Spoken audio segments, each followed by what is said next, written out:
اللہ جو بڑا مہربان اور نہایت رحم کرنے والا ہے۔ اللہ تعالیٰ نے اس نظام ہستی کو خلق کیا۔ پاک پروردگار عالم نے تمام عالم میں ہر ایک ذرے کو معمور قرار دیا۔ اگر اس عالم میں برکت ہے، اگر اس عالم میں عظمت ہے تو اللہ تعالیٰ کی نام کی وجہ سے ہے۔ اپنے زندگی کے کاموں کو، اپنے زندگی کے آغاز کو اگر انسان اللہ کے نام سے کرتا ہے تو زندگی میں برکت آتی ہے، انسان کے کاموں میں، انسان کی زندگی میں، انسان کے کاروبار میں خیر و برکت آ جاتی ہے۔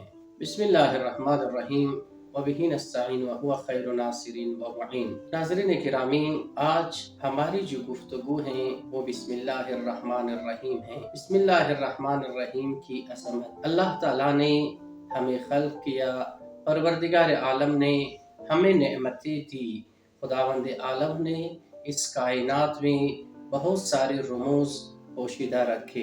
ایک چیز جو انسان کی زندگی میں بہترین ہے اور انسان کی زندگی میں جس سے خیر و برکت آتی ہے وہ اللہ تعالیٰ کا اسم گرامی ہے۔ لہٰذا تاکید کی گئی ہے روایات میں کہ اپنے ہر کام کا آغاز اللہ کے نام سے کرو۔ اللہ جو بڑا مہربان ہے، جو نہایت رحم کرنے والا ہے۔ اللہ تعالیٰ رازق ہے، اللہ تعالیٰ خالق ہے، مالک ہے، رزق دینے والا وہ اللہ ہے، عزت دینے والا وہ اللہ ہے۔ لہٰذا روایات میں ہے، پاک نبی سے یہ نقل ہے کہ اپنے ہر کام کی آغاز، اپنے ہر کام کی ابتدا بسم اللہ الرحمن الرحیم سے کرو۔ اگر کسی نے کسی کام کا آغاز کیا، حتیٰ خیر کام کا آغاز کیا، لیکن اللہ کے نام کے بغیر اس کو آغاز کیا تو یہ کام ناقص رہ جائے گا، اس کام میں کوئی خیر و برکت نہیں ہوگی۔ آپ دیکھیں بسم اللہ کی بہت ساری تاکید کی ہیں قرآن مجید میں۔ ہر سورہ سے پہلے 114 سورہ ہے، ہر سورہ سے پہلے ایک مرتبہ بسم اللہ الرحمن الرحیم ہے، سوائے سورہ توبہ کا جس کے آغاز میں بسم اللہ الرحمن الرحیم نہیں ہے، لیکن اس کے بدلے میں سورہ نمل آیت نمبر 30 میں بسم اللہ الرحمن الرحیم کچھ اس انداز میں خداوند عالم نے ارشاد کیا ہے، انہو من سلیمان انہو بسم اللہ الرحمن الرحیم۔ یعنی ٹوٹل قرآن مجید میں 114 مرتبہ جو ہے ذکر بسم اللہ الرحمن الرحیم ہے۔ اور ہم مسلمان ہیں، اللہ تعالیٰ کی عبادت کرتے ہیں، دن میں 5 بار ہم نمازیں پڑھتے ہیں، اور نماز میں سورہ حمد سے پہلے اور ہر سورہ سے پہلے ایک بار بسم اللہ الرحمن الرحیم کی ہم تلاوت کرتے ہیں۔ ایک نماز میں 4 بار اور 5 نمازوں میں 20 بار جو ہے ہم روزانہ بسم اللہ الرحمن الرحیم کی تلاوت کرتے ہیں۔ لہٰذا اپنے بچوں کو بچپنے ہی سے سکھائیں، جب وہ ہاتھ دھوئے، جب وہ کھانے کا آغاز کر لے، جب وہ لکھنے اور پڑھنے کا آغاز کر لے، انہیں تاکید کیا جائے، انہیں سمجھایا جائے، انہیں یہ سکھایا جائے کہ ہر کام سے پہلے بسم اللہ الرحمن الرحیم کا ضرور ورد کرے، ضرور تلاوت کرے۔ حضرت موسیٰ علیہ السلام کے بارے میں ہے کہ ایک دن حضرت موسیٰ علیہ السلام ایک قبرستان سے جا رہے تھے تو اچانک آپ نے کیا دیکھا کہ ایک قبر میں ایک شخص شدید عذاب میں مبتلا ہے۔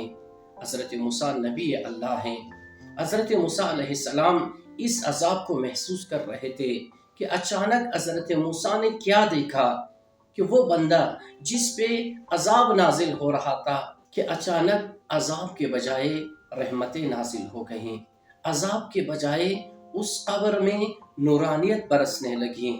حضرت موسیٰ نے اللہ سے سوال کیا، خدایا کیا وجہ ہے کہ ایک دم جو ہے عذاب جو ہے وہ رحمت میں تبدیل ہو جائے؟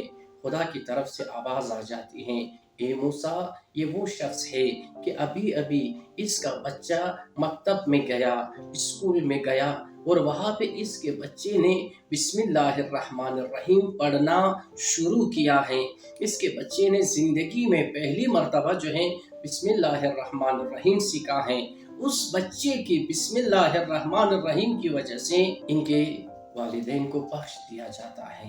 ان کے والدین کو اس بچے کی بسم اللہ کی وجہ سے اس قبر میں جو ان کے والد یا والدہ تھے اسے عذاب سے نجات ملی۔ دیکھیں ایک کام کم از کم اپنے بچوں پہ جو آپ رحم کریں گے اپنے بچوں کو خیر سکھائے، خوبیاں سکھائے۔ اگر اس دنیا میں انسان جو اس دنیا سے چلے گئے ہیں اور ان کے پیچھے ان کے بچے جو بھی خیر کا کام انجام دیتے ہیں، اس خیر کام میں جو ہیں ان کے والدین بھی شامل ہیں۔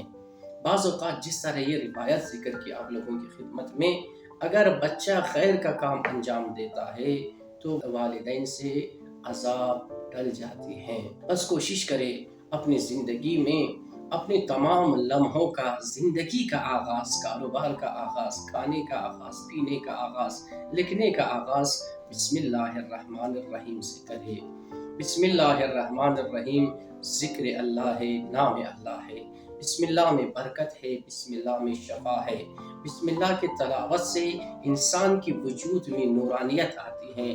بسم اللہ کی تلاوت سے انسان کی زندگی میں نورانیت آتی ہے۔ لہٰذا کوشش کرے کہ ہر کام سے پہلے اللہ کو یاد کریں، چونکہ ہم آئے ہیں اللہ کی طرف سے اور ہم نے جانا ہے اللہ کی طرف سے۔ انا للہ و انا الیہ راجعون، آئے ہیں ہم اللہ کی طرف سے، جائیں گے بھی اللہ کی طرف۔ تو ان چند دنوں میں جب ہم اس دنیا میں رہیں گے تو اللہ کے ساتھ رہے، اللہ کے نام کے برکت کے ساتھ رہیں۔ خداوند عالم سے یہ دعا ہے کہ اللہ تعالی ہمیں جو ہے اپنے بہترین عبادت گزاروں میں سے قرار دے، کہ جن کا ہر سانس لینا، ہر لمحہ زندگی کا وہ عبادت میں شمار ہو جائے۔ السلام علیکم ورحمۃ اللہ وبرکاتہ۔